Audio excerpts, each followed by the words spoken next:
को हिला के उसी तरह उनका उत्तर दे रही है। मंच पे आ गए के लिए सौभाग्यशाली क्षण, पूर्वांचल के भाग्य का उदय होने वाला दिन, पूर्वांचल की तकदीर का ताला खोलने के लिए माननीय नरेंद्र मोदी हमारे बीच आए हैं। दोनों हाथ से ताली बजा के स्वागत करिए। भारत के यशस्वी प्रधानमंत्री, भारत माता के महान सपूत माननीय नरेंद्र मोदी का गोरक्ष भगवान की तपोभूमि पर हार्दिक स्वागत, हार्दिक अभिनंदन। अमर शहीद राम प्रसाद की इस धरती पर स्वागत, अभिनंदन। अमर शहीद बंधु सिंह की धरती पर स्वागत, अभिनंदन। फर्टिलाइजर का शिलान्यास करके, एम्स का शिलान्यास करके विश्व नेता, भारत के यशस्वी प्रधानमंत्री माननीय नरेंद्र मोदी हमारे बीच उपस्थित हैं।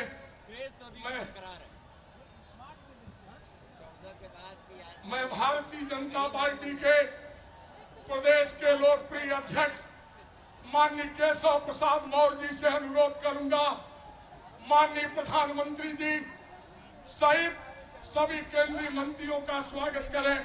माननीय प्रदेश अध्यक्ष केशव प्रसाद मौर्य जी।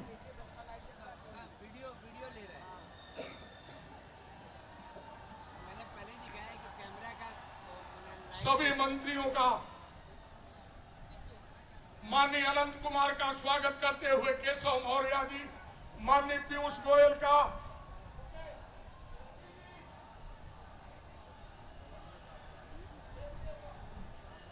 माननीय पीयूष गोयल का स्वागत माननीय केशव मौर्य के द्वारा, माननीय जगत प्रकाश नड्डा जी का स्वागत माननीय केशव प्रसाद मौर्य जी के द्वारा, माननीय कलराज मिश्र जी का स्वागत माननीय केशव मौर्य जी के द्वारा, माननीय महेंद्र नाथ पांडे जी का स्वागत केशव मौर्य जी के द्वारा, माननीय अनुप्रिया पटेल जी का स्वागत केशव मौर्य जी के द्वारा।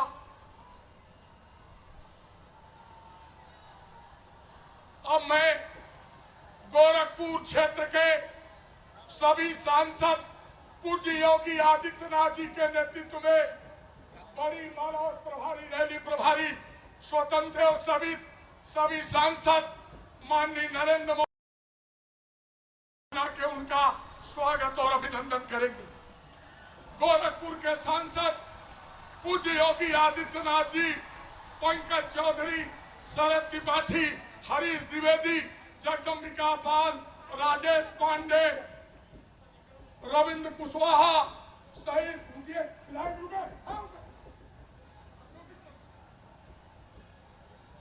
गोरखपुर क्षेत्र के विधायकों के द्वारा माननीय नरेंद्र मोदी का स्वागत।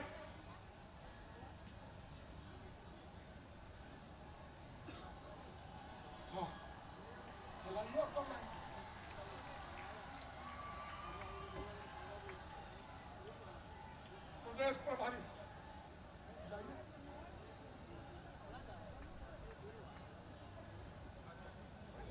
अब माननीय नरेंद्र मोदी जी को पूज्य योगी आदित्यनाथ जी महाराज और हमारे क्षेत्रीय कोषाध्यक्ष माननीय पुष्पन जैन, रैली प्रभारी स्वतंत्र देव स्मृति चिन्ह भेंट करके सम्मानित करेंगे।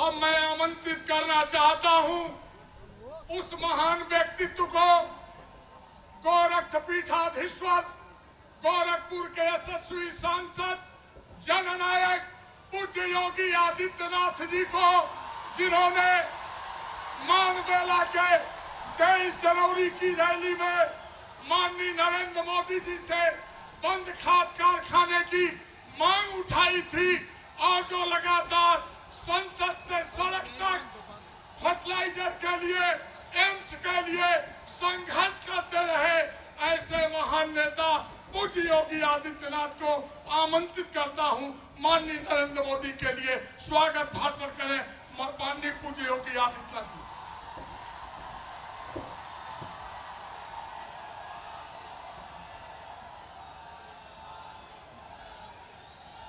भारत माता की।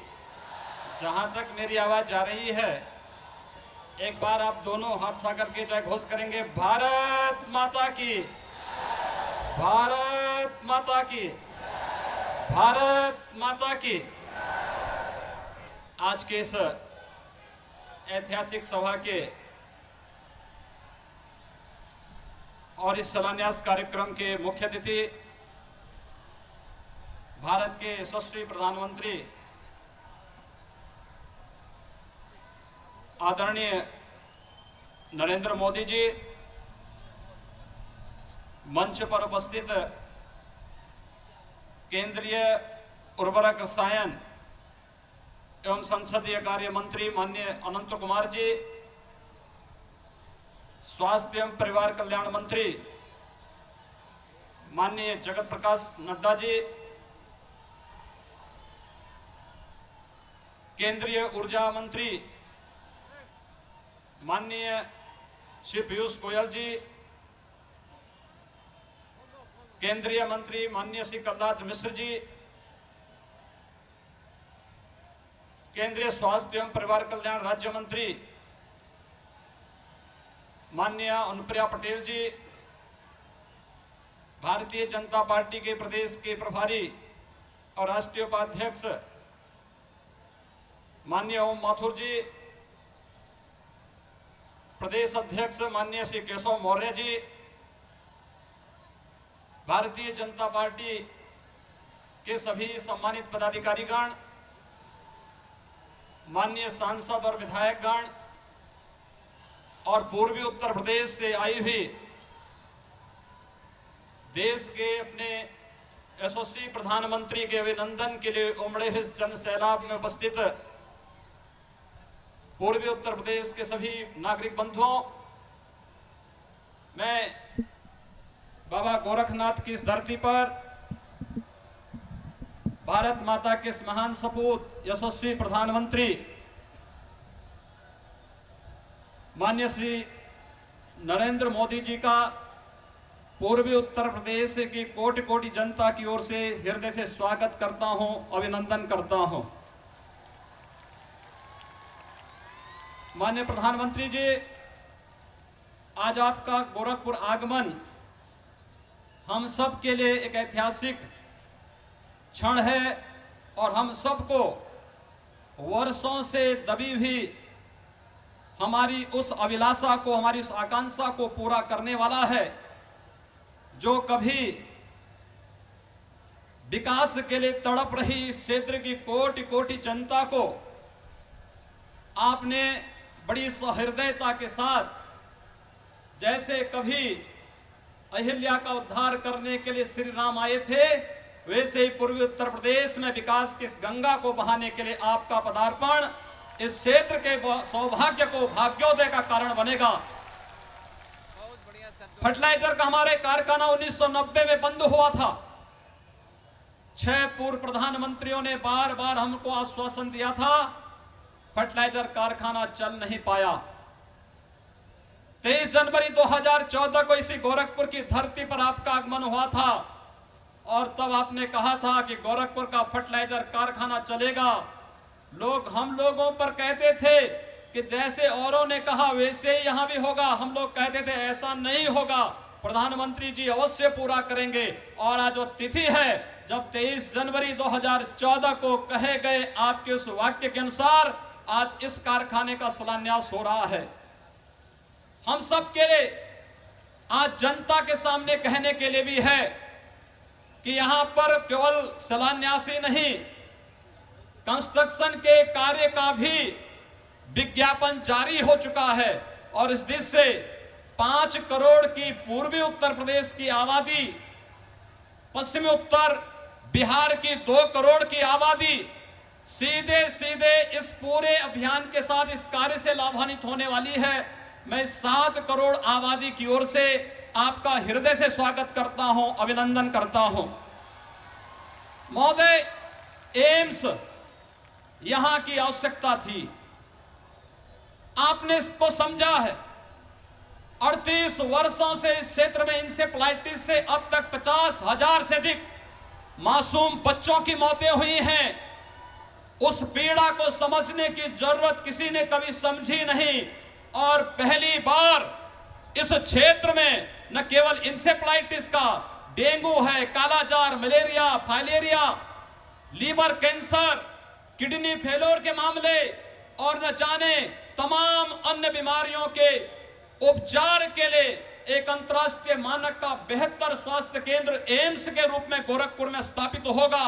इसके लिए आपने 1100 करोड़ रुपए का आवंटन भी किया है। इस दृश्य में इस क्षेत्र की जनता की ओर से आपका हृदय से स्वागत करता हूं, अभिनंदन करता हूं।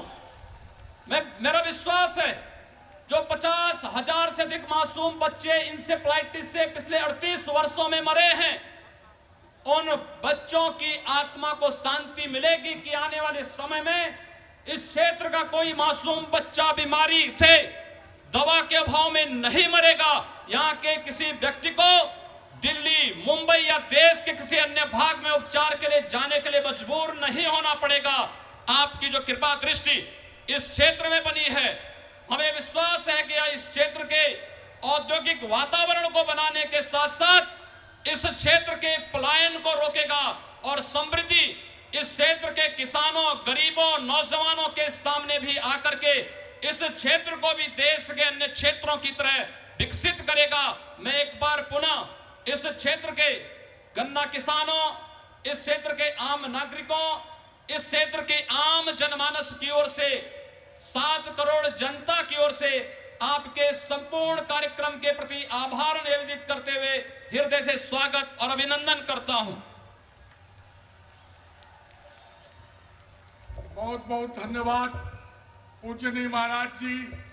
अब मैं आमंत्रित करूंगा ऊर्जा राज्य मंत्री माननीय पीयूष गोयल जी को आवे और अपने विचारों को व्यक्त करें। माननीय पीयूष गोयल जी। परम आदरणीय प्रधानमंत्री श्री नरेंद्र मोदी जी, माननीय प्रदेश अध्यक्ष केशव प्रसाद मौर्य जी, पूजनीय सांसद योगी आदित्यनाथ जी, सम्मानीय मंच और यहाँ जन समूह इतना बड़ा, पूरे पूर्वी उत्तर प्रदेश का एक प्रतिनिधित्व के रूप में जो जन समूह आज यहाँ पे इकट्ठा हुआ है, मैं आप सबको गोरखपुर की पावन धरती पर नमन करता हूँ, बधाई देता हूँ कि आज़ादी के बाद सबसे बड़ा पूंजी निवेश माननीय प्रधानमंत्री जी के आशीर्वाद से आज गोरखपुर में लगने जा रहा है, जिसका शिलान्यास आज माननीय प्रधानमंत्री जी के कल कमरों से किया गया है। वास्तव में ये धरती गौतम बुद्ध की धरती है, ये धरती महावीर भगवान की धरती है, ये धरती गुरु गोरक्षनाथ जी की धरती है, ये संत कबीर की धरती है। यहाँ से गीता प्रेस ने पूरे विश्व को आध्यात्मिकता भेजी। मैं समझता हूँ ये बहुत ही सुंदर अवसर है कि जो 3 नए कारखाने शुरू करने का निर्णय माननीय प्रधानमंत्री जी ने लिया, जिससे भारत में खाद्य की सुरक्षा बढ़े और किसानों के लिए जो चिंता प्रधानमंत्री जी ने पूर्वी उत्तर प्रदेश से शुरुआत की है, ये बहुत ही अच्छा सहयोग है कि वो गोरखपुर से शुरू हुआ है। मैं आप सभी को तहे दिल से बधाई देता हूँ और प्रधानमंत्री जी का धन्यवाद करता हूँ कि हमारी इकाइयों को, एनटीपीसी और कोल इंडिया को ये सौभाग्य मिला कि उत्तर प्रदेश के किसानों की, उत्तर प्रदेश के वर्षों से शोषित और पीड़ित और वंचित जनता की सेवा करने के लिए ये कारखाने को फिर एक बार शुरू करने का जो मौका प्रधानमंत्री जी ने दिया, मैं उसके लिए बहुत बहुत धन्यवाद देता हूँ। मेरा विशेषकर कार्य विद्युतीकरण से जुड़ा हुआ है। मैं 1-2 आंकड़े आपके समक्ष रखना चाहता हूँ। जब प्रधानमंत्री जी ने पद संभाला तब उनकी सबसे बड़ी चिंता थी कि कैसे देश में ग्रामीण विद्युतीकरण को तेजी से बढ़ाया जाए, हर गांव में बिजली पहुंचे, हर क्षेत्र को बिजली से लाभ मिले। जब हमने आंकड़े निकाले तब पता चला कि गत 5 वर्षों में 2014 के पहले 2009-10 में मात्र 56 नए गांव में बिजली पहुंची थी। 2010-11 में मात्र 23 गांव में बिजली पहुंची थी, नए गांव में। 2011-12 में 0, एक भी नए गांव का विद्युतीकरण नहीं किया गया। फिर एक नई सरकार आई उत्तर प्रदेश में, लोगों की बड़ी उम्मीद थी, बहुत आशाएं थी, लेकिन 12-13 में मात्र 3 गांव और 13-14 में पुनः एक बार 0, एक भी गांव, नए गांव में विद्युतीकरण नहीं पहुंचा। ऐसे वंचित राज्य के लिए प्रधानमंत्री जी ने विशेष दीनदयाल उपाध्याय ग्राम ज्योति योजना के तहत विद्युतीकरण तेजी से हो, मुझे आपको बताते हुए बहुत खुशी होती है।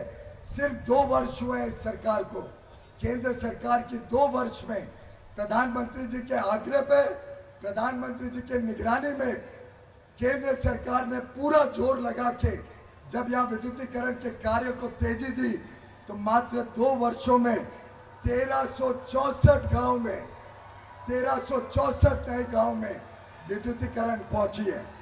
मैं समझता हूँ पूरे देश में आज ना कोयले की कमी है, ना बिजली की कमी है, और आगे चल के इन 3 कारखानों के लगने से जो खाद्य की कमी कई वर्षों से देश में रही, वो भी पूरी तरीके से हम उसको खत्म कर पाएंगे।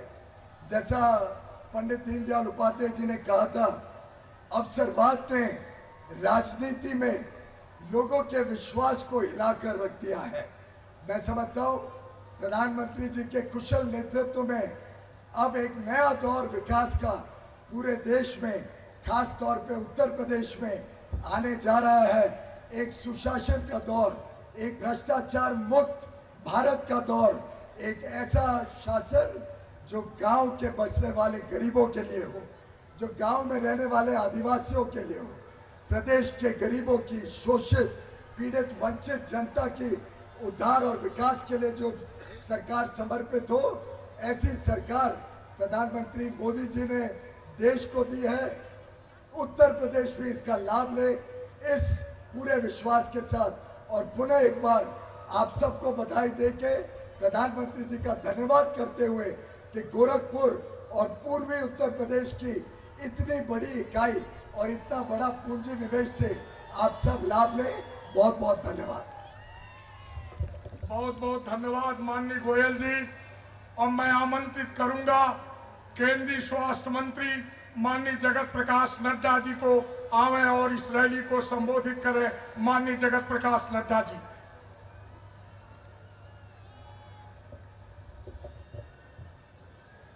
भारत के यशस्वी और लोकप्रिय प्रधानमंत्री आदरणीय श्री नरेंद्र मोदी जी,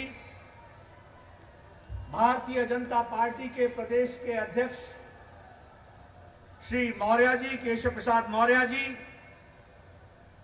यहाँ के लोकप्रिय सांसद योगी आदित्यनाथ जी, यहीं के सांसद श्री पासवान जी, भारत सरकार में हमारे वरिष्ठ मंत्री, सभी सांसदगण, यहाँ के प्रभारी श्री ओम प्रकाश माथुर जी, सम्मानित मंच और यहाँ उपस्थित इतनी बड़ी संख्या में पूर्वी उत्तर प्रदेश के सभी भाई और बहनों, आज बहुत ही खुशी का दिन है।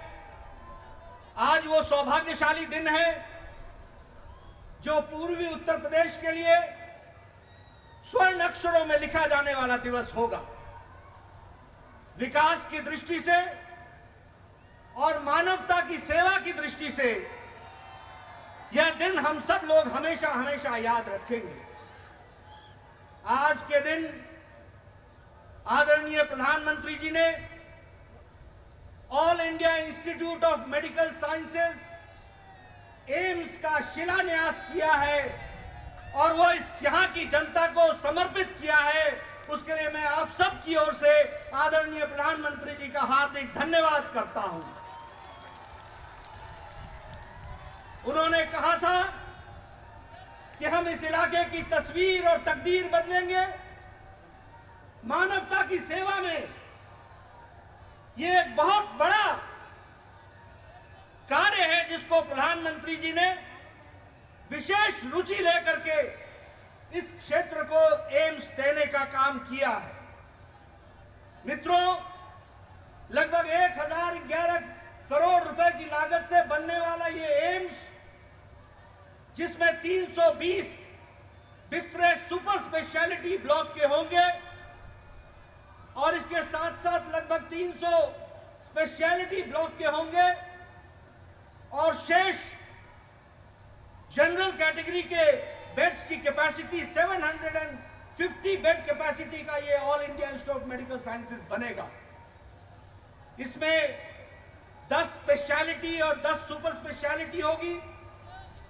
आने वाले समय में ये विकसित होगा। ये उत्तर प्रदेश के पूर्वी इलाके के लगभग 15 जिलों को और पड़ोस के बिहार के लगभग 5 जिलों को इसका लाभ मिलेगा। नेपाल के इलाके से भी आने वाले लोगों को इसका लाभ मिलने वाला है, यह मैं आपको बताना चाहता हूं। मित्रों, जहां एम्स की मैं आप सबके माध्यम से आदरणीय प्रधानमंत्री जी को धन्यवाद देता हूं, वहीं आपको बताना चाहता हूं कि स्वास्थ्य के क्षेत्र में आदरणीय प्रधानमंत्री जी ने उत्तर प्रदेश में हर तरीके से विकास करने का प्रयास किया है। उत्तर प्रदेश के लिए कोई भी कसर नहीं छोड़ी है। 5 मेडिकल कॉलेज और एक कॉलेज 189 करोड़ रुपए का बनाने का निश्चय किया है और ये 5 मेडिकल कॉलेज शाहजहांपुर, बस्ती, फैजाबाद, फिरोजाबाद और बहराइच में यह प्रारंभ होंगे। प्रत्येक मेडिकल कॉलेज 189 करोड़ रुपए की लागत से बनेगा। एक प्रयास है। यहां गोरखपुर में जब मैं आया हूं तो आपको बताना चाहता हूं कि बीआरडी मेडिकल कॉलेज के लिए सुपर स्पेशलिटी ब्लॉक के लिए 150 करोड़ अलग से प्रधानमंत्री जी ने इस इलाके के लिए दिया। 150 करोड़। एम्स रायबरेली के लिए 883 करोड़ में काम पूरी तेजी से चल रहा है। Sanjay Gandhi post graduate institute Lucknow के लिए लगभग 120 करोड़ रुपए की बिल्डिंग बनकर के तैयार है, वो हैंडओवर हो रही है। उसी तरीके से अलीगढ़ मेडिकल कॉलेज के लिए 150 करोड़ अलग से दिया है। बनारस के लिए ट्रॉमा यूनिट के लिए 120 करोड़ रुपए लगा करके उसका ट्रॉमा यूनिट प्रारंभ किया है। इतना ही नहीं, जहां तक अपग्रेडेशन ऑफ मेडिकल कॉलेज है, 4 नए मेडिकल कॉलेज में 120 करोड़ की लागत से नए मेडिकल कॉलेज में सुपर स्पेशलिटी ब्लॉक खोलने का तय किया है। झांसी में, इलाहाबाद में, गोरखपुर में और मेरठ में, इन सभी जगहों के मेडिकल कॉलेज को 120 करोड़ रुपए दे करके उसका सुपर स्पेशलिटी ब्लॉक खोला जाएगा, यह मैं आपको बताना चाहता हूं। इतना ही नहीं, इलाहाबाद में स्टेट कैंसर इंस्टीट्यूट 120 करोड़ की लागत से बन रहा है, उसकी तैयारी हो रही है। उसी के साथ साथ जहां बनारस की, जहां इलाहाबाद की बात है, वहीं अन्य 6 स्थानों पर लगभग 45 करोड़ की लागत से 5 स्थानों को निश्चित चयनित किया जाएगा, जहां अलग अलग कैंसर यूनिट खोला जाएगा। मित्रों, इतना ही नहीं, अगर मैं राष्ट्रीय स्वास्थ्य मिशन की बात करूं तो हर साल लगभग 7,000 करोड़ रुपए, 6,000 करोड़ रुपए इस तरीके से भारत सरकार केंद्र की ओर से दे रहा है। और हमारी निवेदन है उत्तर प्रदेश की सरकार से कि वह इस पैसे का सदुपयोग करे। मैं यहां बैठे सब लोगों से कहना चाहता हूं, आज भारत सरकार की ओर से 875 करोड़ रुपए ऐसा है जो हमने उत्तर प्रदेश को दिया है, पर अभी तक सरकार उत्तर प्रदेश की खर्च नहीं कर पा रही है। मेरा निवेदन है कि वो इसको खर्च करें और इसको आगे बढ़ाएं। इन्हीं शब्दों के साथ जो स्वास्थ्य के क्षेत्र में काम किया है उसकी एक छोटी सी तस्वीर आपके सामने रखने का मैंने प्रयास किया है। आप सबका बहुत बहुत धन्यवाद। बहुत बहुत धन्यवाद माननीय नड्डा जी। अब मैं आमंत्रित करना चाहता हूं भारत सरकार के रसायन और उर्वरक मंत्री, संसदीय कार्य मंत्री माननीय अनंत कुमार जी को आवे और रैली को संबोधित करें। माननीय अनंत कुमार जी।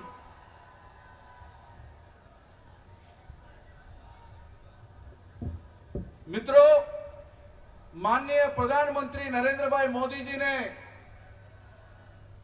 चुनाव से पहले गोरखपुर वासियों को, पूर्वी उत्तर प्रदेश के पूर्वांचल के नागरिकों को वादा किया था गोरखपुर में फर्टिलाइजर प्लांट शुरू होगा। 25 साल बंद था, 25 महीने में गोरखपुर का फर्टिलाइजर प्लांट का शिलान्यास करने वाला माननीय नरेंद्र भाई मोदी है। मित्रों, यूरिया हम ईरान से मंगाते हैं, हम बाकी देशों से मंगाते हैं, भारत देश में भी बनाते हैं, लेकिन जब एक फर्टिलाइजर प्लांट बन जाएगा आप सबको बाहर के यूरिया नहीं मिलने वाला है, ईरान का और बाहर का यूरिया नहीं मिलने वाला है। माननीय मोदी जी का सपना है make in India. Make in India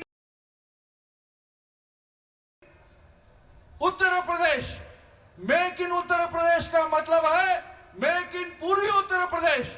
make इन पूर्वी उत्तर प्रदेश का मतलब है मेक इन गोरखपुर, यानी गोरखपुर में यूरिया बनेगा। और मित्रों, माननीय मोदी जी के विजन के अनुसार हमने नीम लेपित कर दिया।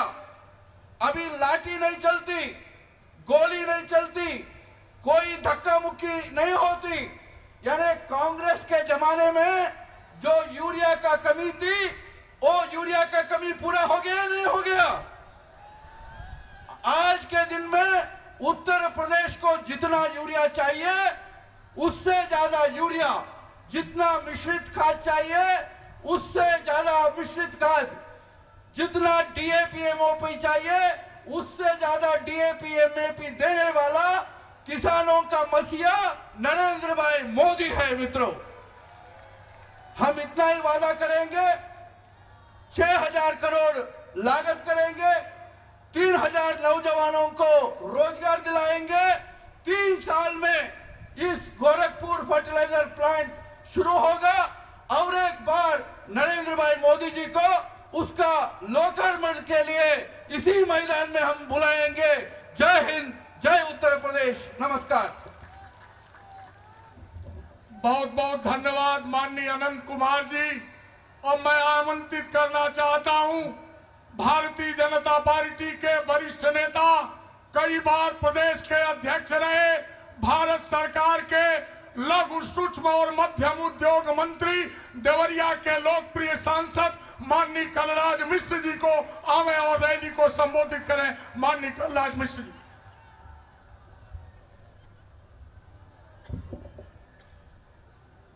भारत माता की, जरा और बुलंद आवाज से बोलिए, भारत माता की।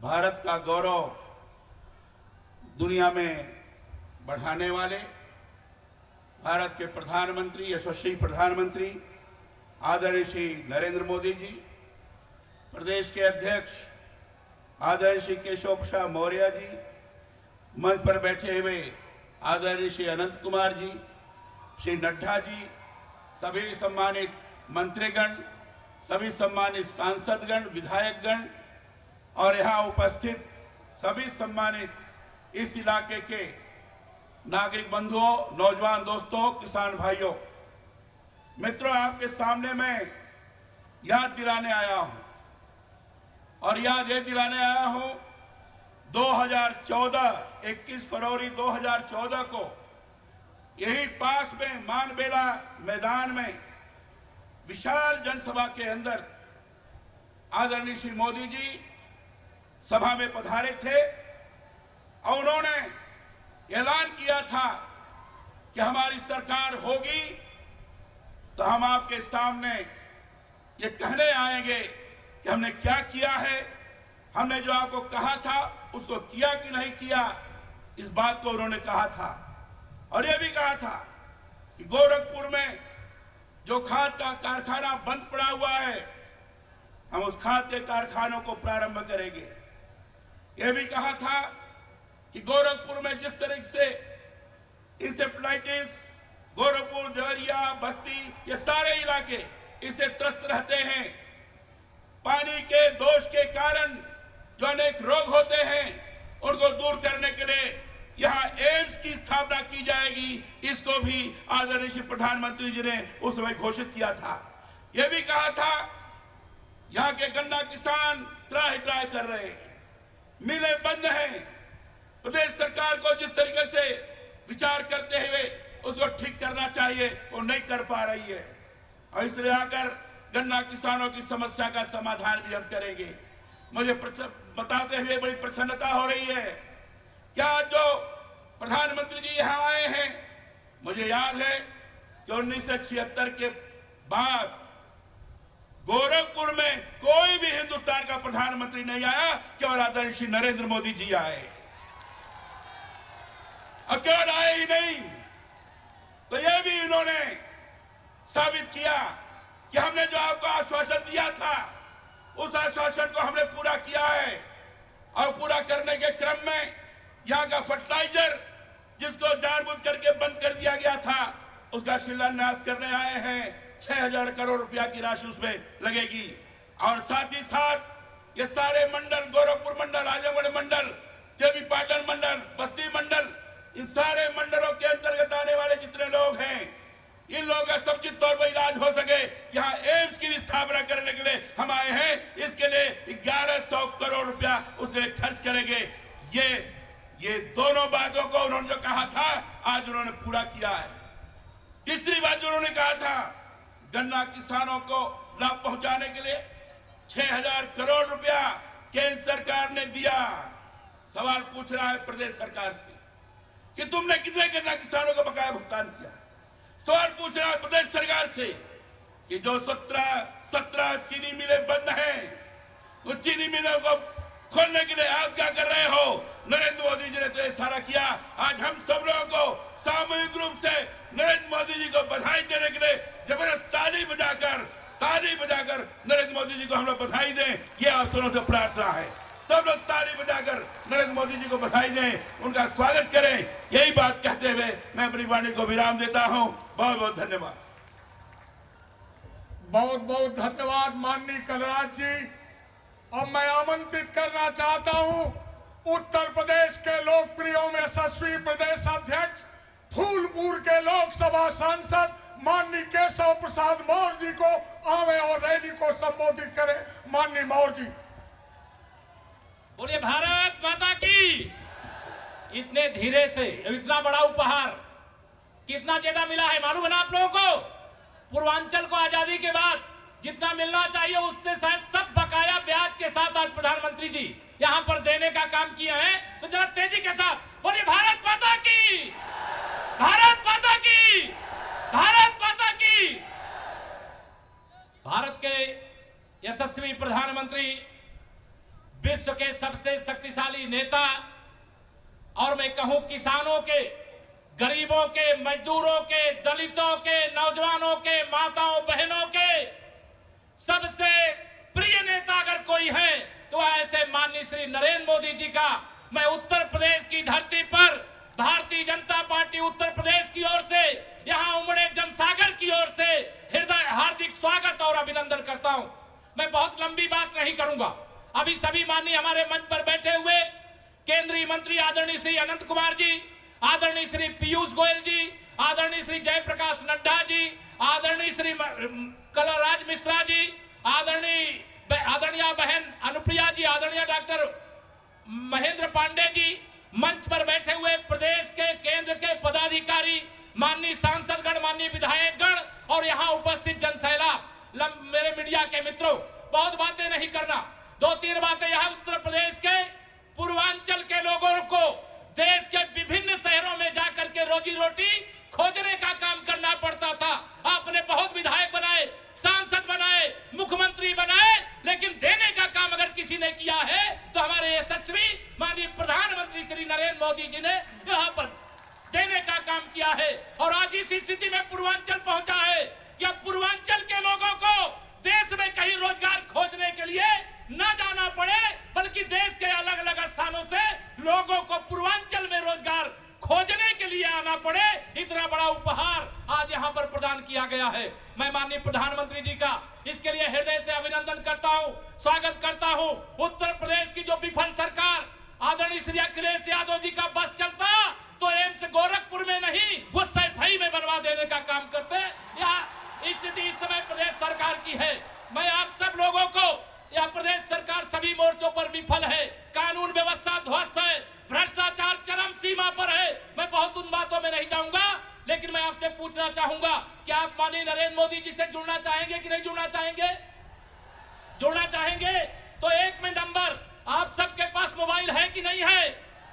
जरा मोबाइल निकालिए, एक नंबर डायल करिए और उसको डायल करने के बाद अभी जो यहाँ सभा हो रही है, इस सभा का संदेश भी अगले ही मिनट आपको देखने को मिले, ऐसा आदरणीय श्री नरेंद्र मोदी ऐप है। उस ऐप को डाउनलोड करने के लिए सभी अपने मोबाइल निकालिए और उसमें नंबर डायल कर मोबाइल निकालिए और बत्तियां जला दीजिए। जरा एक बार मैं नंबर बोल रहा हूं, 1800। आपने मोबाइल नहीं उठाया, मोबाइल, बात समझ में नहीं आई ना? माननीय श्री नरेंद्र मोदी जी के साथ आप जुड़ना चाहेंगे तो जुड़ने के लिए एक नंबर है, वह नंबर अपने मोबाइल में डायल करिए। नंबर डायल करिए, नंबर डायल करते ही आप माननीय प्रधानमंत्री जी से सीधे जुड़ जाने का काम करेंगे। अब अपना मोबाइल निकालिए, उसकी बत्ती भी जला लीजिए, जरा दिखाई पड़े माननीय प्रधानमंत्री जी से कितने लोग जुड़ने जा रहे हैं। नंबर मैं बोल रहा हूं, 1800। आपको याद सुनाई दे रहा है? 1800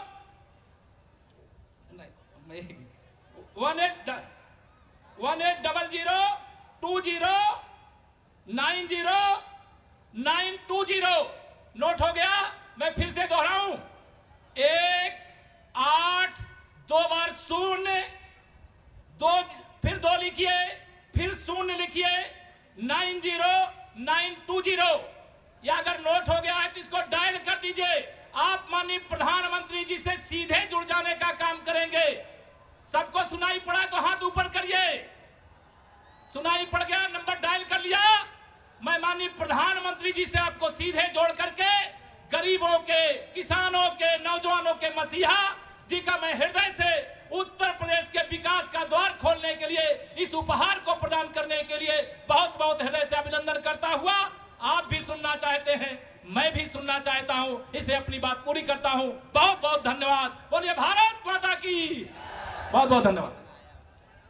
अब जिनका हम लंबे अरसे से इंतजार कर रहे थे, भारत माता के महान सपूत, भारत के यशस्वी प्रधानमंत्री, विश्व नेता माननीय नरेंद्र मोदी जी से सादर विनती, प्रार्थना, जिन्होंने फर्टिलाइजर दिया, एम्स दिया, गोरखपुर की इस विराट रैली को संबोधित करें माननीय नरेंद्र मोदी जी।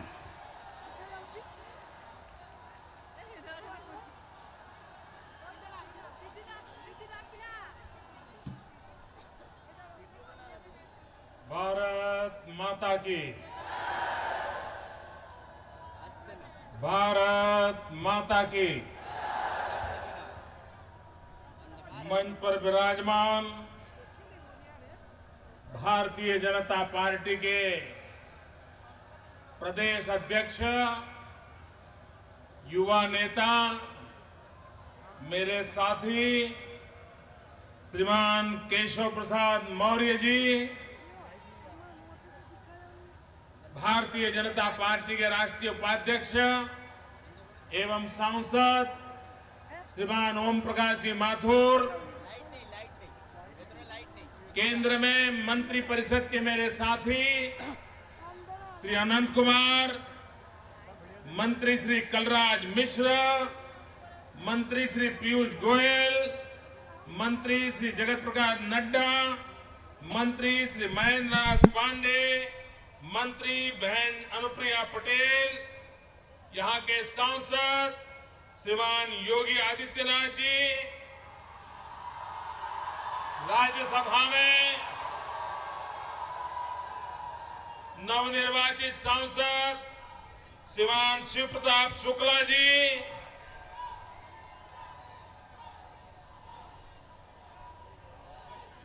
सांसद श्रीमान कमलेश पासवान जी, सांसद श्रीमान पंकज चौधरी जी, सांसद श्रीमान जगदम्बिका पाल जी, सांसद श्रीमान शरद त्रिपाठी जी, सांसद श्रीमान हरीश द्विवेदी जी, सांसद श्रीमान राजेश पांडे जी, सांसद श्रीमान रविंद्र कुशवाहा जी, सांसद श्रीमान हरिनारायण राजभर जी, सांसद श्रीमती नीलम सोनकर जी, विधायक डॉक्टर राधा मोहन दास अग्रवाल जी, गोरखपुर की मेयर डॉक्टर सत्या पांडे जी, विधायक श्री उपेंद्र तिवारी जी, मंच पर विराजमान सभी वरिष्ठ महानुभाव और विशाल संख्या में पधारे हुए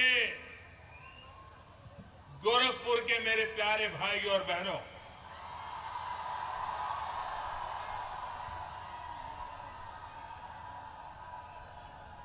गोरखपुर में खाद कारखाना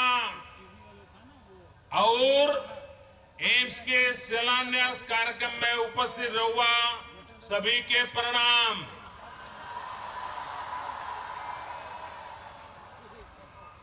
आप इतनी संख्या में यहाँ आइले से हमारा मन गदगद हो गए।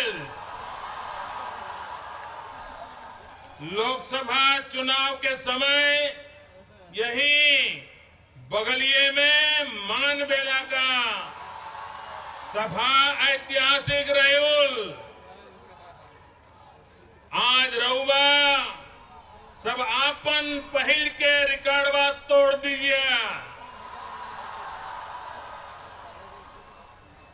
आसमान से भी जहां तक लौकत बा रैली कहो है, रैली बा आप सबन के सहयोग से केंद्र में सरकार बनौले कि 2 साल में जवन वादा कहो कि गैल रहनी आज वह पूरा करे और वही के बतावे आयल बाटी।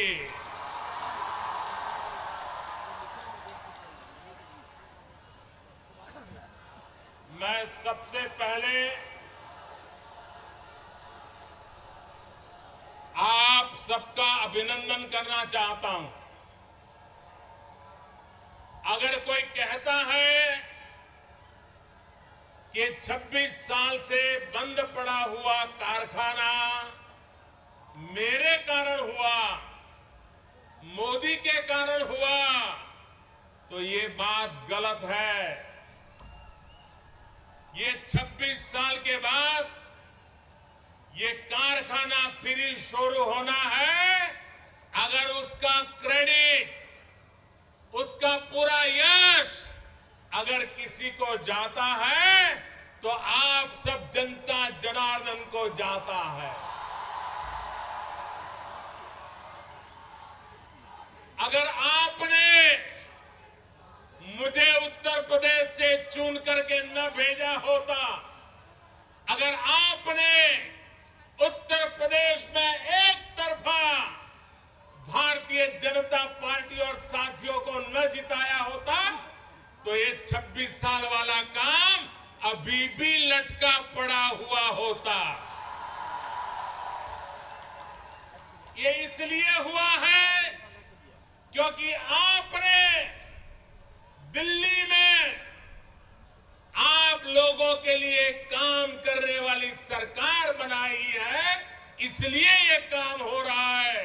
अगर आप अपने हितों को ध्यान में रख करके सरकार चुनते हैं तो सरकार भी आपके लिए काम करने के लिए दौड़ती है।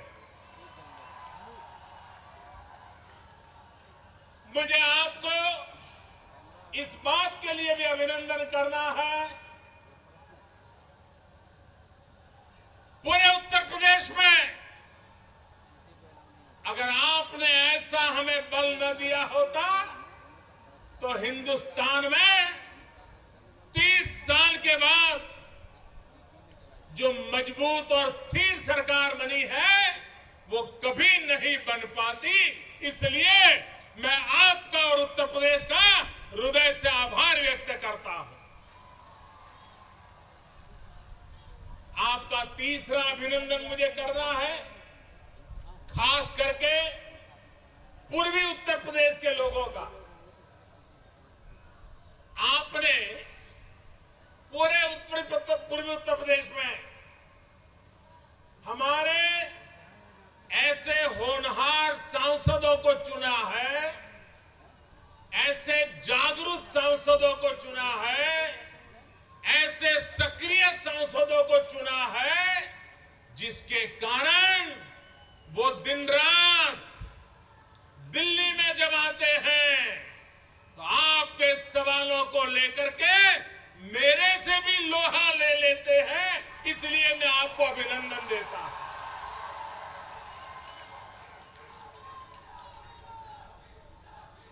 और लोग मुझे पूछते हैं कि मोदी जी आप सोते कब हो? अरे आपने ऐसे मजबूत सांसद भेजे हैं, वो मुझे सोने देंगे क्या?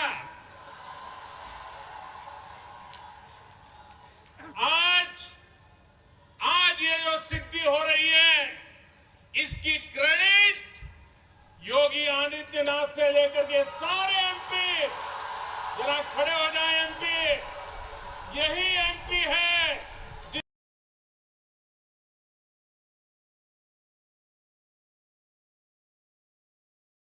मैं उनका अभिनंदन करता हूं, उनका सम्मान करता हूं।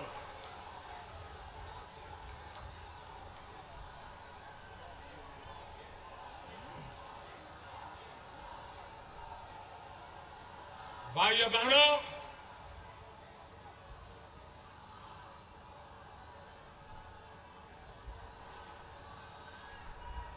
मेरा प्रारंभ से मत रहा है कि अगर भारत का विकास करना है तो दो पहियों पर ये विकास का रथ हमको चलाना पड़ेगा। एक पहिया पश्चिमी भारत का है और दूसरा पहिया पूर्वी भारत का है। अगर पूर्वी भारत का पहिया मजबूत नहीं होगा, अकेला पश्चिम वाला पहिया ही मजबूत होगा। गुजरात है, महाराष्ट्र है, कर्नाटक है, राजस्थान है, हरियाणा है, गोवा है, ये सब हिंदुस्तान का पश्चिमी इलाका है। अगर वो ही मजबूत हुआ और भारत का पूर्वी छोर, पूर्वी उत्तर प्रदेश, बिहार, पश्चिम बंगाल, आसाम, उड़ीसा, नॉर्थ ईस्ट, ये हमारे देश का पूर्वी इलाका, अगर इसका पहिया मजबूत नहीं हुआ तो ये भारत का विकास रथ तेज गति से नहीं चल सकता है। और इसलिए भाइयों बहनों, मेरी पूरी ताकत लगी है कि हिंदुस्तान के इस पूर्वी भारत का पहिया भी मजबूत बने, पश्चिम की तरह ये पहिया भी विकास रथ को आगे ले जाने वाला बने। इसलिए मैं भाइयों बहनों अगर पूर्वी भारत को आगे बढ़ाना है तो हमें क्रांतिकारी रूप से आगे बढ़ना पड़ेगा। भारत में दूसरी कृषि क्रांति, सेकंड ग्रीन रिवॉल्यूशन अगर कहीं होने वाला है तो पूर्वी भारत में होने वाला है, पूर्वी उत्तर प्रदेश से होने वाला है। और अगर सेकंड ग्रीन रिवॉल्यूशन करना है तो हमारे किसान को खाद चाहिए, फर्टिलाइजर चाहिए। आपने ऐसा कभी देश देखा है भाइयों कि घर में तो फर्टिलाइजर के कारखाने बंद पड़े हो, नौजवान बेरोजगार बैठे हो, इलाके का विकास अटक गया हो और दिल्ली में बैठी हुई सरकार विदेशों से उर्वरक मंगाते रहे, विदेशों से फर्टिलाइजर मंगवाते रहे। ऐसी गलती कोई सामान्य मानवी भी करेगा क्या? कोई करेगा क्या? अरे आपके घर में अगर खाने का सामान पड़ा है तो आप बाहर से किसी से मांग के लाएंगे क्या? लेकिन ये दिल्ली में ऐसी सरकार थी, घर के कारखाने बंद, लेकिन उर्वरक बाहर से लाते थे। हमने तय किया किसानों को जितना चाहिए उतना यूरिया देंगे, लेकिन कोशिश करेंगे कि पहले मेरे देश में जो कारखाने बंद पड़े हैं उनको चालू करेंगे। और ये सारा पूर्वी भारत में है। सिंदरी हो, बरौनी हो, गोरखपुर हो, यही इलाके के किसानों के साथ अन्याय हो रहा था। और इसलिए भाइयों बहनों, सिर्फ ये नहीं, सिंदरी और बरौनी के कारखाने भी हम ही चालू करेंगे, मैं आपको विश्वास दिला। भाइयों बहनों, हमारे देश में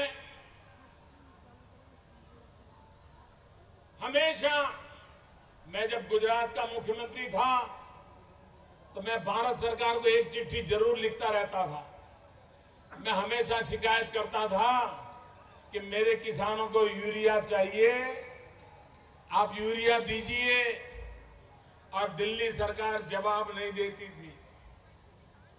मैं प्रधानमंत्री बना तो पहले साल मुझे भी मुख्यमंत्रियों की यही चिट्ठी आई कि हमें यूरिया चाहिए, और मैं अखबार में खबर पढ़ता था यूरिया ब्लैक में बिक रहा है। किसान यूरिया लेने के लिए दुकान के सामने 12-12, 15-15 घंटे कतार लगा करके खड़ा है। यूरिया लेने के लिए किसान गया है और पुलिस लाठी चार्ज कर रही है। ये दिन आप लोगों ने याद करने पड़ेंगे, याद है ना? ऐसा होता था ना भाइयों बहनों। 1.5 साल में मुझे एक भी मुख्यमंत्री की चिट्ठी नहीं आई है, कहीं पर लाठीचार्ज नहीं हुआ है, कहीं पर यूरिया का ब्लैक मार्केटिंग नहीं होने दिया है। लेकिन भाइयों बहनों, और इसलिए किसान की आवश्यकताएं आज भी, उस बात को आगे बढ़ाने के लिए हमारे देश में बिजली में घाटा हो जाए तो किसके नाम पर आरोप मढ़ देना? किसानों के नाम पर। यूरिया की खपत की समस्या हो, आरोप मढ़ देना किसानों पर। हकीकत तो ये थी कि यूरिया किसानों तक पहुंचता ही नहीं था। यूरिया कारखाने से निकल करके केमिकल वालों की फैक्ट्री में चला जाता था। किसान बेचारा इंतजार करता था और सारी सब्सिडी केमिकल फैक्ट्री वालों को मिलती थी, किसानों के नसीब में नहीं आती थी। हमने एक उपाय खोज दिया। हमने कहा यूरिया का नीम कोटिंग करेंगे, और अगर यूरिया का नीम कोटिंग करेंगे तो 1 ग्राम यूरिया भी किसी भी केमिकल फैक्ट्री को काम नहीं आएगा। कोई चोरी नहीं कर सकता है। जो भी यूरिया होगा वो सिर्फ खेती में ही काम आएगा और किसी काम में नहीं आ सकता। इसके कारण चोरी गई, भ्रष्टाचार गया, बेईमानी गई, किसानों के नाम पे जो बिल फट रहे थे झूठे, वो भी बंद हो गए, और आज किसानों को जरूरत के हिसाब से यूरिया मिलने लग गया। भाइयों बहनों, हमारी कोशिश है कि आने वाले वर्षों में यूरिया के उत्पादन की ऐसी स्ट्रेटेजी बनाएंगे जिसके कारण हमें विदेशों से यूरिया लाना ना पड़े, और हो सके तो विदेशों में जहां गैस उपलब्ध होता है हम ही वहां यूरिया बनाएंगे और हम ही यूरिया को ले आएंगे। लेकिन मेरे किसान को, भाइयों बहनों, हमारे देश में अगर टमाटर का दाम बढ़ गया तो 2400 घंटे सरकार की आलोचना करने वाले लोग तैयार रहते हैं।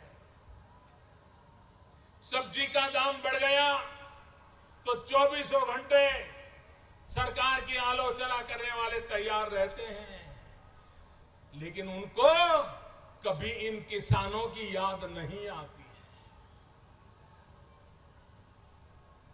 क्या किसान को उनके हक का मिलना चाहिए कि नहीं मिलना चाहिए? किसान इतनी मेहनत करता है, उसको उसका लाभ मिलना चाहिए कि नहीं मिलना चाहिए? भाइयों बहनों, हमारे देश में महंगाई की चर्चा बहुत स्वाभाविक होती है, लेकिन कभी महत्वपूर्ण फैसले हो जाए, बड़े महत्वपूर्ण दाम कम हो जाए तो उसको भुला दिया जाता है।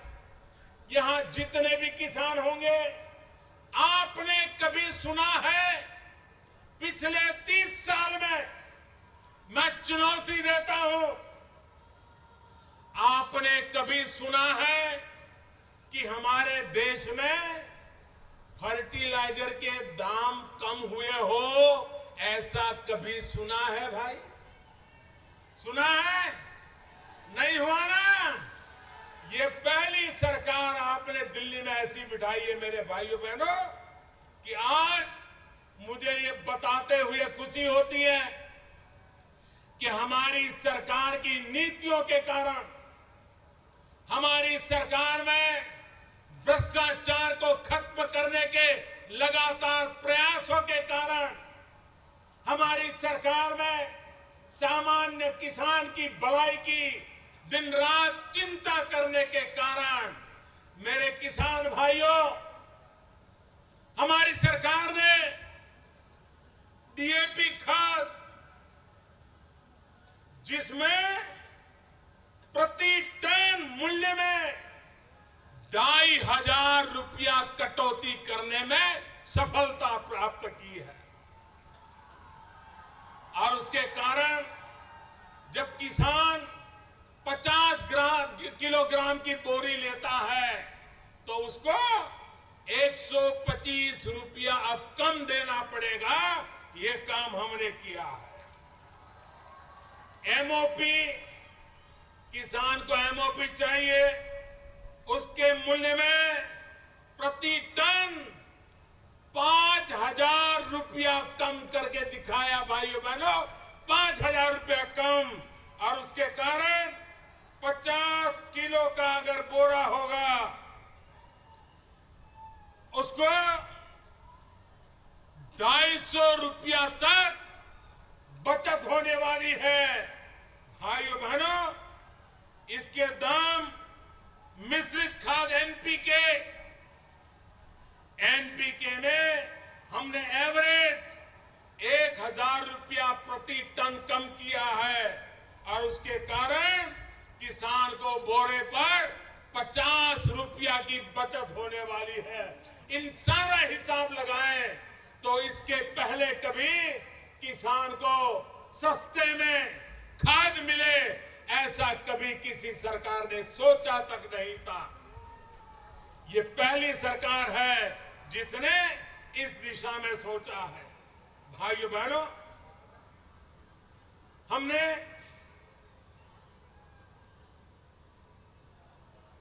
प्रधानमंत्री फसल बीमा योजना लागू की है। अगर एक बार किसान प्रधानमंत्री फसल बीमा योजना ले लेगा तो उसको कभी भी संकट की घड़ी में ये बीमा काम आएगा। उसका परिवार साल भर आराम से गुजार सकेगा। ऐसी व्यवस्था प्रधानमंत्री फसल बीमा योजना में की। और उस प्रधानमंत्री फसल बीमा योजना में कम से कम प्रीमियम और ज्यादा से ज्यादा लाभ, ऐसी योजना आजादी के बाद किसानों के लिए पहली बार आई है। मेरे भाइयों बहनों, मेरे गन्ना किसान परेशान है। जब मैं प्रधानमंत्री बना, हजारों करोड़ रुपया पुराना बकाया था, हजारों करोड़ रुपया। 2 साल अकाल रहा, कृषि क्षेत्र मुसीबत में रहा।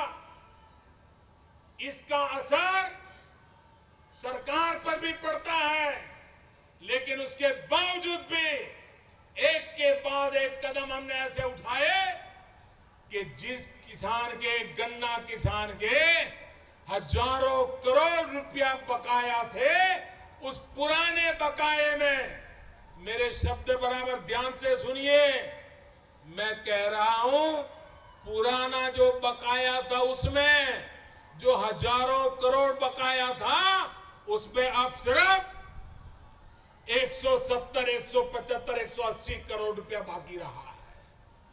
कहां हजारों करोड़ का बकाया और कहां 175 करोड़ का बकाया। और इतना ही नहीं, जो वर्तमान का हिसाब है उसमें भी 93% भुगतान हो चुका है। और मैं उत्तर प्रदेश सरकार से आग्रह करूंगा कि जब भारत सरकार ने इतनी मदद की है तो 7% के लिए क्यों रोक करके बैठे हो, उनको भी पूरा कर दीजिए और वर्तमान भी 100% भुगतान हो जाना चाहिए। भाइयों बहनों, दुनिया में चीनी का दाम कम हो अधिक हो, उसका सीधा मार हमारे किसान पर पड़ता है। हमने भाइयों बहनों चीनी के साथ साथ इथेनॉल का भी काम शुरू कर दिया। गन्ने से चीनी बनने से पहले इथेनॉल बनाओ, सरकार उसको खरीद करेगी ताकि चीनी का दाम कम अधिक हो जाए तो भी मेरा गन्ने का किसान कभी उसको मुसीबत झेलनी ना पड़े। ऐसी परमानेंट व्यवस्था करने का हमने काम किया। और हमने पर्यावरण की भी रक्षा की है। हमारी गाड़ियों में, ट्रैक्टर में ये इथेनॉल का उपयोग हो सकता है। सरकार ने अधिकृत रूप से उसकी परमिशन दे दी है। भाइयों बहनों, किसान को कैसे मदद की जा सकती है, किसान के जीवन में कैसे बदलाव लाया जा सकता है, वो आपने भली भांति देखा है। यहां पर ये फर्टिलाइजर का कारखाना, कुछ लोग कहेंगे भाई एक कारखाना, ये सिर्फ एक कारखाना नहीं है, ये सिर्फ किसानों के लिए यूरिया पैदा करने वाला मामला नहीं है। एक बहुत बड़ा बदलाव है। सबसे बड़ा बदलाव ये है कि अब इस इलाके की इकोनॉमी गैस बेस्ड इकोनॉमी बनेगी। जगदीशपुर हल्दिया जो गैस की पाइपलाइन जाती है, उस पाइपलाइन से अब गोरखपुर और पूर्वी उत्तर प्रदेश के इस बेल्ट में गैस आना शुरू होगा। ये कारखाना उस गैस के आधार पर यूरिया पैदा करेगा, उसका खर्चा कम होगा। लेकिन ये गैस सिर्फ कारखाने के लिए नहीं रहेगा। गोरखपुर के हर घर में पाइपलाइन से, जैसे पाइपलाइन से पानी आता है, वैसे ही पाइपलाइन से गैस आएगा। इस पूरे इलाके की माताएं बहनें मुझे आशीर्वाद दीजिए, मैं ये आपके लिए हर चूल्हे में पाइपलाइन से गैस पहुंचाने का सपना लेकर के काम कर रहा हूं। इसके कारण जब बिजली मिले, गैस मिले, तो और काम करने वाले नौजवान मिल जाए तो उद्योग लगाने वालों की लाइन लग जाती है, लाइन लग जाती है। ये पूरे उत्तर प्रदेश में एक औद्योगिक क्रांति का भी ये प्रारंभ हो रहा है। भाइयों बहनों, ये सिर्फ एक कारखाने की योजना नहीं है, लेकिन ये एक ऐसी विजय यात्रा का आज शिलान्यास हुआ है। एक ऐसी विजय यात्रा का शिलान्यास हुआ है जो विजय यात्रा गरीबी को परास्त करने की विजय यात्रा है, जो विजय यात्रा बेरोजगारी को परास्त करने की विजय यात्रा है, जो विजय यात्रा विनाश को रोक करके विकास की ओर चलने की विजय यात्रा है, जो विजय यात्रा हर परिवार को संतोष और सुख देने की विजय यात्रा का हिस्सा है। उस विजय यात्रा का आज आपके यहां प्रारंभ हुआ है। भाइयों बहनों,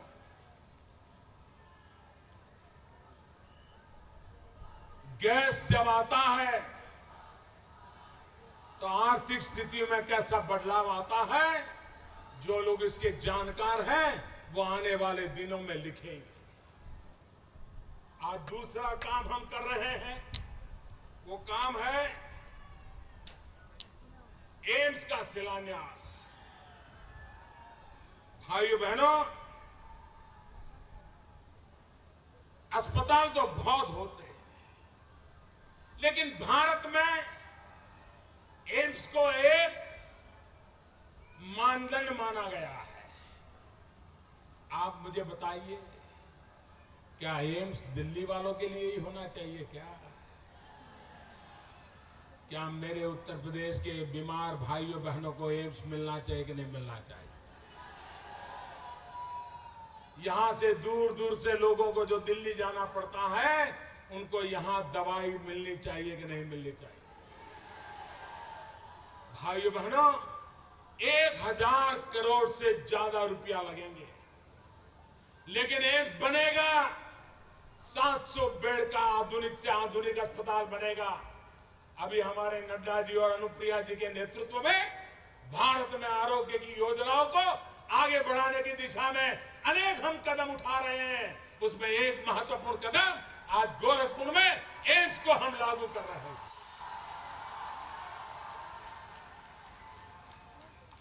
भाइयों बहनों, मैं जब चुनाव में आया था तब मैंने आपके यहां इस बात का उल्लेख किया था,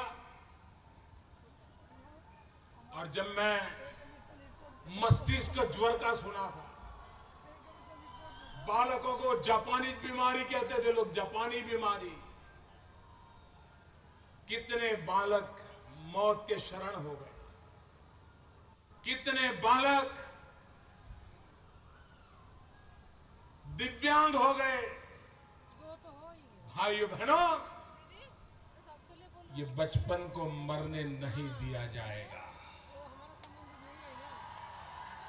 इन बच्चों को मरने नहीं दिया जाएगा। और मैंने उस समय कहा था, बिहार के जिस बेल्ट में काला ज्वार की मुसीबत थी, उसके पीछे हमने लागे चल गए, काला ज्वार से मुक्ति दिलाने की दिशा में अहमतापूर्वक आगे बढ़ रहे हैं। आज एम्स के माध्यम से यहां के स्वस्थ जीवन के लिए मैं भाइयों बहनों, ये दिमागी बुखार जिसने हमारे बच्चों की जिंदगी बर्बाद की है, यहां इसलिए अस्पताल चाहिए कि यहां जिस प्रकार की बीमारियां हैं, अध्ययन उस प्रकार का होना चाहिए। यहां जो डॉक्टर तैयार होंगे उनकी उस पर मास्टरी होनी चाहिए, तब जाकर के यहां को बीमार लोगों को मदद मिलेगी। और इसलिए भाइयों बहनों, आज एम्स का यहां जब योजना लगी है, बहुत ही कम समय में मैंने आज उसका पूरा प्रेजेंटेशन देखा। इस समारोह में आने से पहले मैं 2 और कार्यक्रम करके आया। एक, महंत अवैधनाथ जी की प्रतिमा का अनावरण करने का सौभाग्य मिला। दूसरा, भारत सरकार के द्वारा शिलान्यास का कार्यक्रम था। वो दोनों कार्यक्रम पूर्ण करने के बाद ये मैं तीसरे कार्यक्रम में पहुंचा हूं। और ये तीसरे कार्यक्रम में मैं उसकी विस्तार से चर्चा आपके सामने कर रहा हूं कि भाइयों बहनों, हजारों करोड़ रुपया यहां के गरीब से गरीब व्यक्ति को अच्छी से अच्छी स्वास्थ्य सुविधा मिले, इसके लिए हमने काम उठाया। मैं आज हमारे आरोग्य मंत्री नड्डा जी को, आरोग्य मंत्री अनुप्रिया जी को, उनके सभी साथियों को, सरकार के अधिकारियों को एक बात के लिए बहुत बहुत बधाई देना चाहता हूं। उन्होंने जो इंद्रधनुष योजना चालू की, और हम जानते हैं टीकाकरण होता रहता है, जो छूट जाते हैं, फिर उनकी तरफ कोई देखने वाला नहीं है। इंद्रधनुष योजना के द्वारा नड्डा जी और अनुप्रिया जी के नेतृत्व में पूरे देश में टीकाकरण से जो लोग छूट गए हैं, जो माताएं छूट गई हैं, जो बच्चे छूट गए हैं, उनका टीकाकरण का अभियान चला गया। 50 लाख से ज्यादा ऐसे लोगों को खोज करके झुपड़ी झुग्गी झोपड़ी में जाकर के, जहां भी मिले उनके पास जाकर के टीकाकरण का काम करके उनकी जिंदगी बचाने का एक बड़ा भगीरथ काम किया है, बहुत बड़ा सेवा यज्ञ किया। भाइयों बहनों, हमें विकास की नई नई ऊंचाइयों पर जाना है, लेकिन आरोग्य के क्षेत्र में मुझे आज कहना पड़ेगा, उत्तर प्रदेश के लिए भारत सरकार ने 7,000 करोड़ रुपया बजट में आवंटित कर दिया है। आरोग्य के लिए 7,000 करोड़ रुपया सामान्य रकम नहीं है, लेकिन आज मुझे दुख के साथ कहना पड़ रहा है, अभी तक 7,000 करोड़ रुपया रेडी पड़ा है। लेकिन उसमें एक नियम है, जैसे जैसे खर्च करोगे, हिसाब दोगे, आपको पैसा मिलता जाएगा।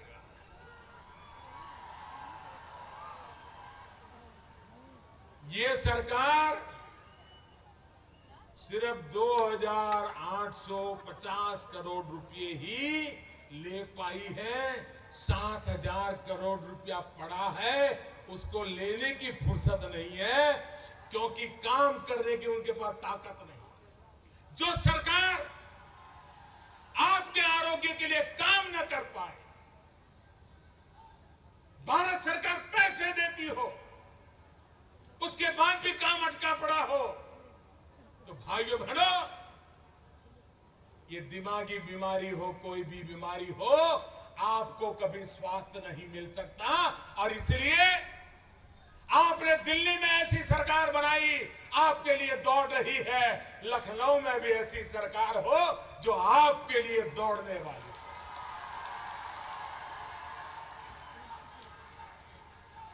भाइयों बहनों, एक और काम मुझे करना है।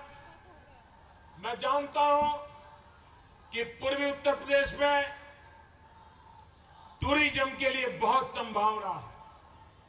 कृषि क्रांति के लिए संभावना है, औद्योगिक क्रांति के लिए संभावना है, टूरिज्म के लिए संभावना है।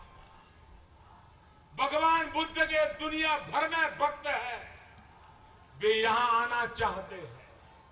अच्छी सड़कें होनी चाहिए, अच्छी रेल की सुविधा होनी चाहिए, अच्छी विमान सेवा होनी चाहिए।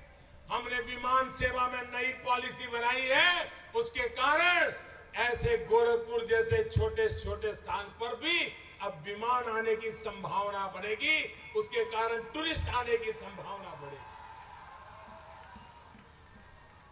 सड़कें बनाने का अभियान चालू किया है, हजारों करोड़ रुपया हम सड़कों के लिए लगा रहे हैं। अगर अच्छी सड़कें इस इलाके में बन जाए तो हमारे टूरिस्टों को शान के साथ इस इलाके में जा सकते हैं। और जब टूरिस्ट आता है ना, तो गरीब से गरीब व्यक्ति को रोजी रोटी मिलती है, बहुत पैसे खर्च नहीं करने पड़ते।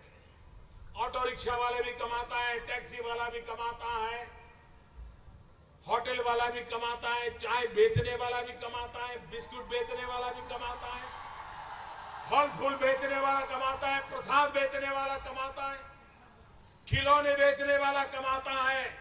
हर प्रकार से समाज के छोटे लोगों को आय होता है। और इसलिए टूरिज्म को बढ़ावा देने के लिए भाइयों बहनों, हमने बहुत बड़ी मात्रा में रोड के काम पर बल दिया है। सोनौली से गोरखपुर नेशनल हाईवे 570 करोड़ रुपए, इंडो नेपाल बॉर्डर रुदौली तक 550 करोड़ रुपया, गोरखपुर वाराणसी 4 लेन 650 करोड़ रुपया। भाइयों बहनों, ग्रामीण सड़क के लिए तो अलग। ये सारी बातें रेलवे में तो आप देख रहे हैं कितनी तेज गति से काम चल रहा है, आप अपनी आंखों से देख रहे हैं। भाइयों बहनों, इंफ्रास्ट्रक्चर को बल दे रहे हैं। दूसरा महत्वपूर्ण काम, अभी हमारे पीयूष जी बता रहे थे, आजादी के 70 साल होने वाले। ये 15 अगस्त को देश आजादी के 70 साल मनाने वाला है।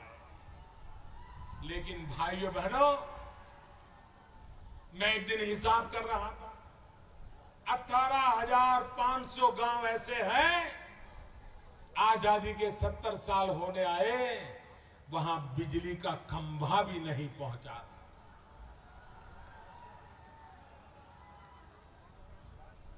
कुछ समय पहले मैंने हिसाब किताब मांगा, अफसरों ने कहा साहब इन 18,500 गांवों में पहुंचना है तो 7 साल लगेंगे। मैंने कहा भाई ये मोदी है,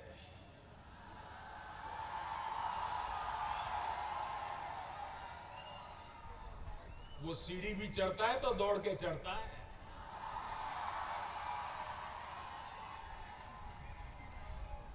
सात साल क्या मतलब है भाई? मैंने एक दिन लाल किले पर से बोल दिया मुझे 1000 दिन में काम पूरा करना है, 1000 दिन में। अभी 340 दिन हुए हैं, 340 दिन हुए हैं मेरे भाइयों बहनों।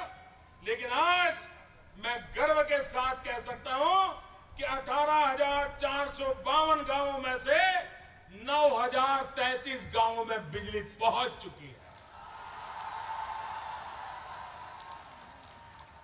भाइयों बहनों, उत्तर प्रदेश में भी 1529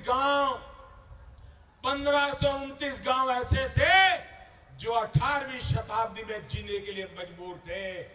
बिजली क्या होती है उस गांव को पता नहीं था। भाइयों बहनों, उन 1529 गांवों को खोज करके बिजली पहुंचाने का बीड़ा उठाया है।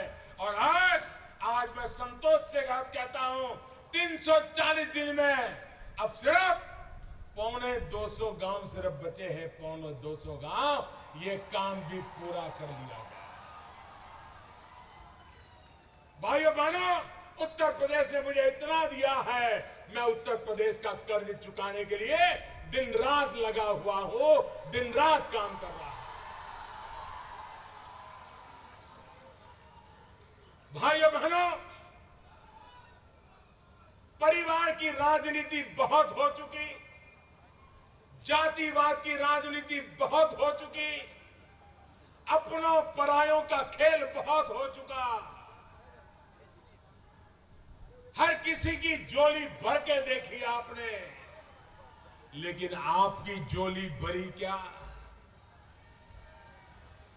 नौजवानों का भला हुआ क्या? किसान का भला हुआ क्या? भाइयों बहनों, अब समय आ गया है। मेरे नौजवान सोचिए, ये जातिवाद का जहर, ये परिवारवाद का खेल उत्तर प्रदेश का भला नहीं करेगा, आपका भी भला नहीं करेगा।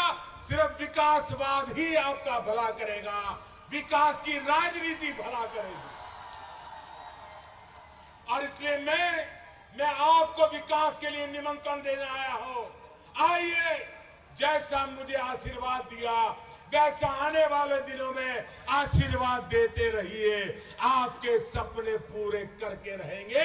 इसी बात के साथ मैं आपका बहुत बहुत अभिनंदन करता हूं, आपका बहुत बहुत धन्यवाद करता हूं।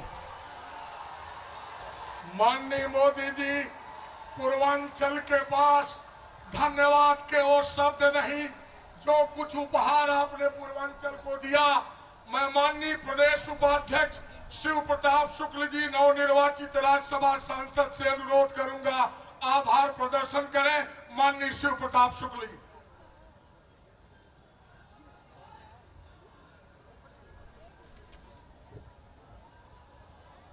मित्रों, आप सभी लोगों ने भारत के आदरणीय प्रधानमंत्री श्रीमान नरेंद्र मोदी जी को सुना है। विकास के संदर्भ में जो एक बात उन्होंने कहा था, सबका साथ सबका विकास, आज उत्तर प्रदेश में उसको पूरा करने का संकल्प लिया है। मैं आदरणीय प्रधानमंत्री जी का आभार व्यक्त करता हूं, मंच पर बैठे हुए सभी लोगों का आभार व्यक्त करता हूं।